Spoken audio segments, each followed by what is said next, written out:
Vamos chamar aqui na frente os palestrantes e os debatedores de início. Vou ler um pouco o currículo dos palestrantes. Então, o primeiro a falar será o Dr. Flávio Zambroni. Ele é médico pela Universidade de Taubaté, especialista em saúde pública pela Universidade Estadual de Campinas, Unicamp. Tem aperfeiçoamento em farmacologia e toxicologia clínica pela Paris Diderot University e doutorado em medicina pela Universidade Estadual de Campinas. O Dr. Tadeu Correia é graduado em Educação Física e Técnicas Esportivas, graduado e pós-graduado em Direito pela UNG, professor de Educação Física da Prefeitura Municipal de Guarulhos, professor de Direito da Universidade de Guarulhos, professor de Educação Física da Universidade de Guarulhos, advogado, professor de cursos de árbitros e técnicos de futsal, ex-árbitro de futsal, membro da Comissão Disciplinar da Federação Paulista de Futebol de Salão, ex-diretor jurídico da Federação Internacional de Capoeira. Dr. Marcos Boulos possui graduação em Medicina pela Faculdade de Medicina da Pontifícia Universidade Católica de Sorocaba, mestrado, doutorado e livre docência em doenças infecciosas e parasitárias pela Universidade de São Paulo. Ele é diretor da Faculdade de Medicina da Universidade de São Paulo, professor titular do Departamento de Moléstias Infecciosas e Parasitárias da Faculdade de Medicina da Universidade de São Paulo. Tem experiência na área de medicina, com ênfase em infectologia e medicina tropical, atuando principalmente nos seguintes temas: malária, dengue, HIV, leishmaniose e doenças dos viajantes. É conselheiro e diretor do Departamento de Comunicação do Conselho Regional de Medicina do Estado de São Paulo. E a doutora Fabiana Poltronelli é nutricionista pela Universidade Federal de Santa Catarina, doutora em Ciência dos Alimentos pela USP, possui 20 anos de experiência no ensino superior e é palestrante na área de alimentos, ética e comunicação e atualmente é coordenadora da Comissão de Ética do Conselho Regional de Nutricionistas da Terceira Região de São Paulo.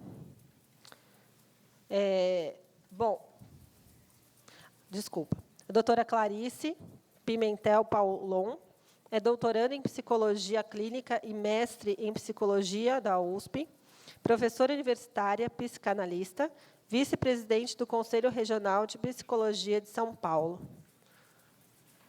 Eu peço, por favor, a todos que venham aqui para cima, sentem-se aqui, e vamos dar início à palestra do Dr. Flávio Zambroni. Obrigada. Bom, boa tarde a todos. Eu espero que eu não faça vocês dormirem depois do almoço.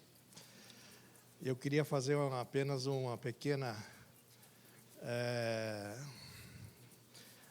lembrança em relação à discussão da manhã. Eu sou vice-presidente do Conselho Científico do ILSE, diretor, e sou membro do Board Internacional do ILSE. E fiquei muito feliz porque o ILSE é exatamente o fórum para esse tipo de discussão. Apesar do tema ter sido sobreposto por algumas questões que o Mauro tentou corrigir, mas esse é o fórum de discussão, né? Registro aqui também a presença de vários diretores e presidentes de associações relacionadas com a área de alimento, com outras áreas, que a gente agradece a presença, muito obrigado.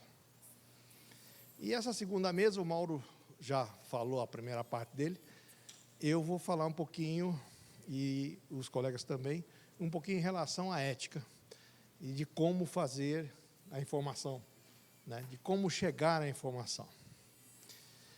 É bastante complicado isso, não é muito fácil. E por que o nome, né?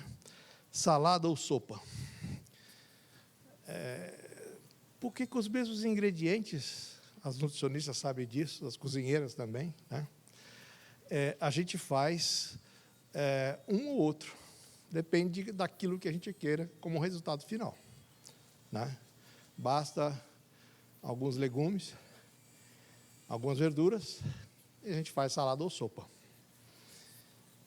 Se quiser, pode colocar um pouco de carne, mas nem todos gostam.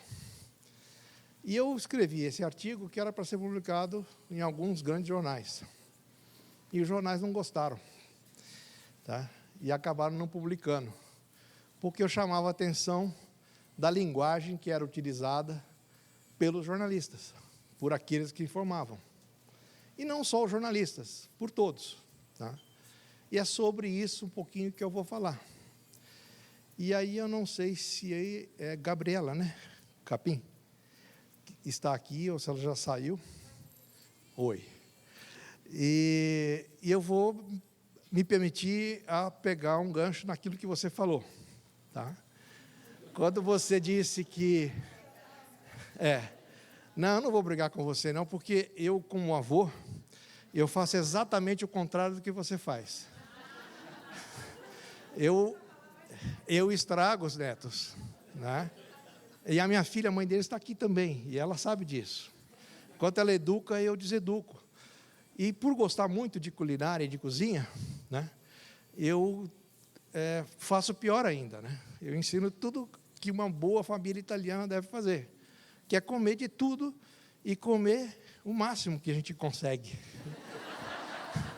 Né? Então, a gente vai nessa linha. E eu ponho os netos para cozinhar comigo, e lá todos gostam de carne mal passada. Todos comem muita carne. Todos comem muita massa.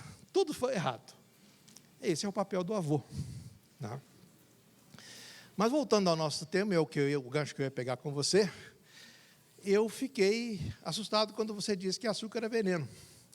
Eu tenho 40 anos de toxicologia e não achei isso em nenhum livro de toxicologia. E aí a questão não é, eu entendi bem a sua mensagem, mas a questão é da responsabilidade daquilo que a gente fala e para quem vai ouvir.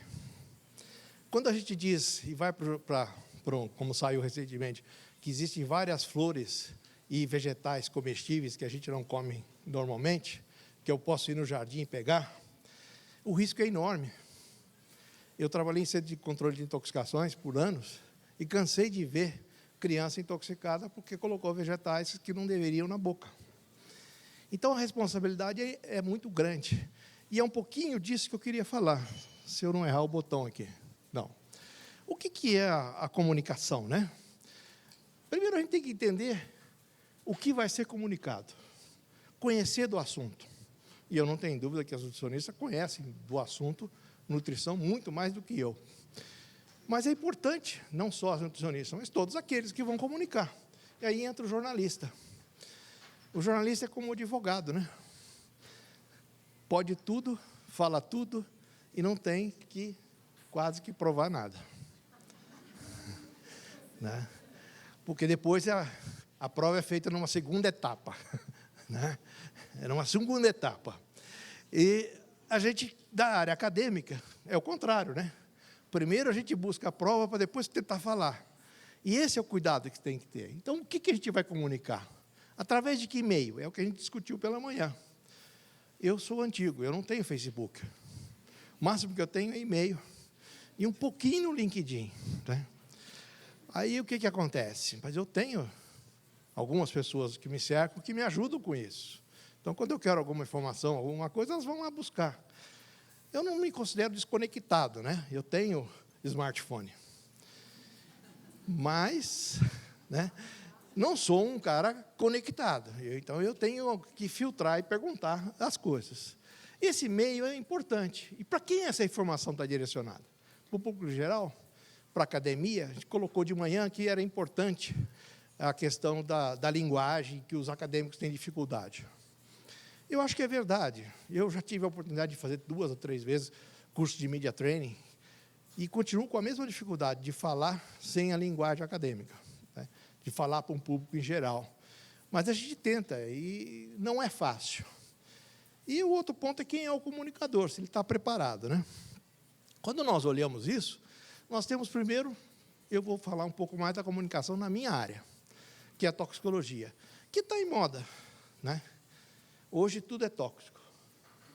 Hoje a gente vive uma epidemia de intoxicações. Né?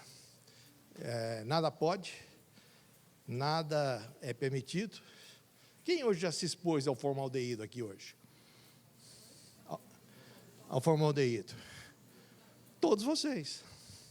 Está no shampoo que vocês lavaram o cabelo de manhã, está no aspartame, que é metabolizado em metanol e formaldeído, está nos carro a álcool, não pelo etanol, mas pela quantidade de metanol que pode ter. Se tomou um drink, tem um pouco mais, e vai por aí afora. Está na fórmica, que deve estar na mesa aí, que continua eliminando, e ele é carcinogênico. Qual é a importância disso? E é isso que é comunicar o risco.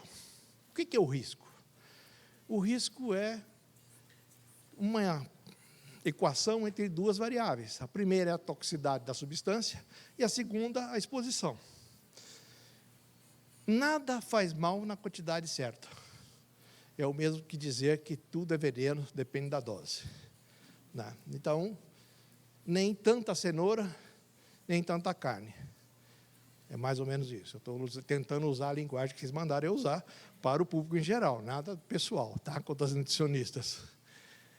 O outro ponto importante é a percepção do risco, aquilo que você percebe. E isso é fundamental na comunicação. Quando um blogueiro, ou alguém lá, como é que chama? Nem sei aquele nome, para mim aquilo é muito difícil.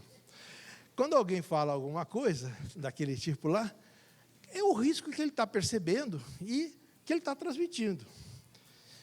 Quando nós olhamos, aí um pouco mais científico, a diferença de associação e causalidade. Eu vou tentar resumir, quer dizer, a associação estabelece uma relação entre duas variáveis. E causalidade deve levar em consideração os critérios de temporalidade, de plausibilidade biológica, que é muito importante, e uma série de outros que estão descritos já há muito tempo. Todo mundo sabe da forte associação, que hoje já é considerado quase causa e efeito, entre o cigarro, o ato de fumar e o câncer de pulmão. E isso tem vários trabalhos demonstrando essa forte associação. Agora, eu posso dizer o seguinte, há uma forte associação entre carregar o isqueiro no bolso e câncer de pulmão. 5 minutos, nem comecei ainda. O Mauro falou que eu podia falar mais. Por que há essa associação? É só eu contar a metade da história. Eu esquecer a biologia, esquecer a fisiopatologia da doença e apresentar só metade da história, que só carrega isqueiro no bolso quem fuma. E isso é importante entender, essa diferença. Eu vou acelerar um pouquinho. Então, a percepção do risco é a habilidade de interpretar uma informação. Todos fazem isso diariamente. Quando você vai atravessar a rua, você percebe o risco. Você olha o sinal, olha a faixa, espera que o motorista tenha feito o mesmo. Vai assim por aí. Se está chovendo, o risco é maior de você cair. Se está de noite, tem o ladrão. Aí você vai por aí afora. O risco real versus a percepção do risco. Nós vivemos numa sociedade assustada. Assustada com tudo. Assustada com alimentação, assustada com a violência, assustada com o problema econômico. E a gente transfere tudo isso para o dia a dia nosso. Se nós olharmos esses avisos, eles estão em russo. Alguém fala russo aqui? Não. O que vocês conseguem entender disso? Deveria ser uma linguagem universal. Eles estão lá demonstrando o quê? Alguém faz alguma ideia disso? Você já viu isso antes, né? Aquilo ali simplesmente estava demonstrando que você não é para fazer selfie naquelas situações.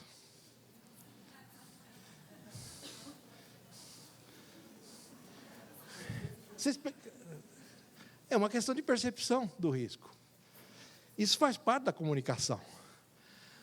Outra questão importante, e aí tem um representante da Anvisa aqui, que não está aqui, e outro, saiu recentemente, qual é o apontador aqui? É o vermelhinho, será? O vermelho? Saiu essa relatório do PARA, que é o resíduos de agrotóxicos da Anvisa. E aqui está lá escrito claramente, nessas duas linhas sublinhadas, que foram 9.860 amostras, e embaixo, que, de modo geral, as irregularidades apontadas no relatório não representam risco apreciável de saúde ao consumidor do ponto de vista agudo. Isso está no relatório, nas conclusões. Deve ter 2 semanas, 3 semanas que saiu isso, mais ou menos, né? Se nós formos olharmos as comunicações que foram feitas, esse é o relatório da Anvisa que foi publicado. Aí, o que aconteceu? Repercussão. A Anvisa colocou no site. No site, quase 99% das amostras de alimentos analisadas pela Anvisa entre 2013 e 2015 estão livres de resíduos de agrotóxicos que representem risco agudo para a saúde. Ela foi correta e repetiu a mesma conclusão. Fato que não acontecia anteriormente. Então, quero parabenizar de público a Anvisa. Se nós olharmos o que aconteceu na imprensa, né, laranja e abacaxi são os alimentos que mais desencadeiam intoxicação por presença de agrotóxico. É o mesmo relatório. Eu não quero discutir conteúdo, hein? É só a informação. Tá? Se a gente olhar um outro veículo, olha lá, divulgado o relatório da Anvisa, quase 99% das amostras de alimentos estão livres de resíduos de agrotóxicos. Tá? Esse é um site que a gente alimenta com informações, chama entendendotoxicologia.org, que é exatamente para tentar colocar as coisas corretas, né? Se nós olharmos as notícias do mesmo tema, que saíram próximo, a Proteste publicou: teor de pesticida em alimentos faz Proteste indicar orgânicos ou horta caseira. Não me peço para falar sobre orgânico, tá? Outra notícia do mesmo tema: Ceasa vende alimentos com agrotóxico proibido, inadequado e acima do permitido. Ponham-se no lugar do consumidor, de quem leu essas notícias. Vamos em frente. Informação precisa versus informação acurada. Qual é a diferença de precisão e acurácia? Né? O Ministério da Agricultura, Pecuária e Abastecimento, eles têm uma norma, eu não sei se está aqui, que proíbe a administração de qualquer meio, por qualquer meio na alimentação e produção de aves de substâncias com efeitos. São os hormônios. Aí a Associação dos Produtores viu que 72% dos brasileiros acreditam que o frango tem hormônio. Então, estão frangos irregulares. Tá? Como é que a gente coloca isso no rótulo e é aceito que é sem o uso de hormônio? E como estabelece a legislação brasileira? Como é que o consumidor vai entender o outro frango? Ou todo mundo põe, ou não põe. Né? Ou é verdade, ou é mentira. Como é que você trabalha essa informação? Como é que você vai perceber o risco?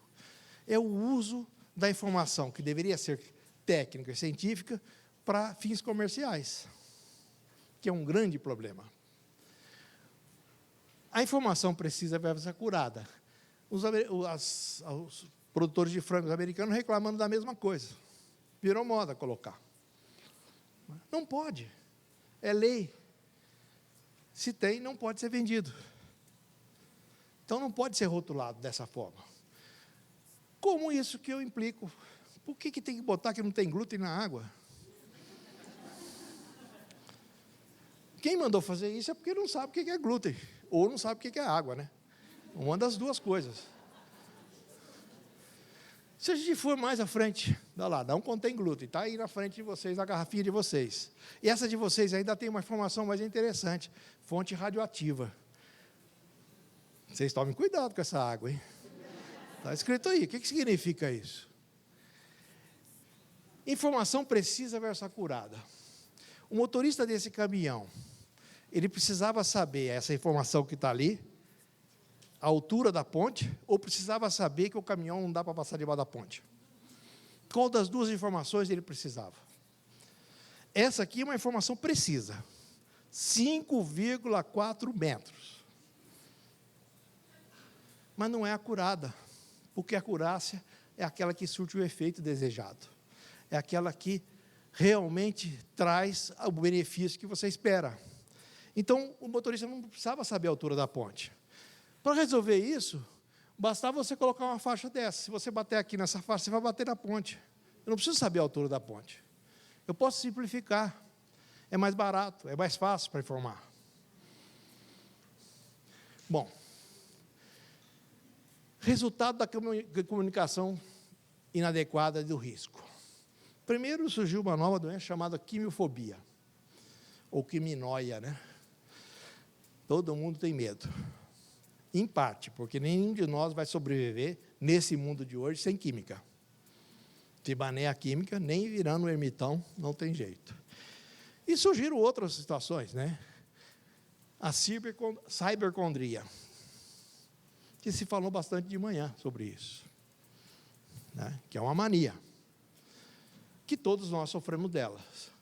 E eu um pouco menos, porque eu não tenho Facebook, né? Vocês. Se a gente olhar isso, tem um psicólogo que descreveu um efeito, e é muito interessante ler isso. E aqui eu só separei duas partes, né? O efeito Dunning-Kruger, né? É a incapacidade de perceber os limites do próprio conhecimento, que leva indivíduos com menos informação a acreditarem que sabem mais do que aqueles que realmente entendidos, né? Então, não vale o background, não vale aquilo que você sabe, vale o que ele acredita. E pesquisa mostra que as pessoas realmente não têm noção da própria ignorância e, quando erram, erram com convicção. Isso, eu só estou quase acabando, eu só queria chamar a atenção, porque de manhã a gente discutiu vários veículos, várias formas. Mas a gente não falou sobre quem está do outro lado, quem está recebendo essa informação, né? Que é o mais importante. Por que acredita naqueles, como é que é, millennials, aquele nome complicado, os youtubers lá da vida? Por quê? Porque do outro lado tem um ignorante. A palavra correta é essa, ignorante do ponto de vista científico, do ponto de vista de entendimento. E acredita piamente, né? A gente tem visto isso em várias situações. E isso é complicado, porque como é que você desmistifica isso? A visão do pai, a visão da criança e a visão da mãe. Isso é a percepção do risco, né? A percepção do risco, cada um percebe de uma forma, né? Não tem a visão do pediatra aí, né? O pediatra tinha que passar lá mais para cima ainda. Então, a mensagem que eu queria transferir é de que é muito difícil a comunicação. E nós estamos vivendo numa sociedade que é extremamente complicada para digerir informação, né? Nós temos um problema de digestão de informação, de processar a informação. A maioria das pessoas ainda estão no computador de 8 bits. Não evoluíram o suficiente para essa tanto de informação que a gente tem para ser processado. Cabe à sociedade, cabe à academia, ao Wilce, às associações, aos colegas nutricionistas e aos colegas médicos, a todos aqueles, tentar ajudar nisso. Mas eu vou fazer a última ressalva. Quem tem o papel mais importante nessa história, para mim, é o jornalista. Porque ele deveria e poderia fazer um filtro e valorizar aquilo que realmente tivesse conteúdo e fosse importante. Mas é muito difícil. Há uma série de outras variáveis e interesses que não permitem isso. Eu vou deixar o resto para a gente discutir depois, mas se alguém se interessar e quiser olhar, é www.entendendotoxicologia.org.br, onde a gente procura colocar as visões de um lado e de outro desses temas em várias situações. Agradeço, obrigado.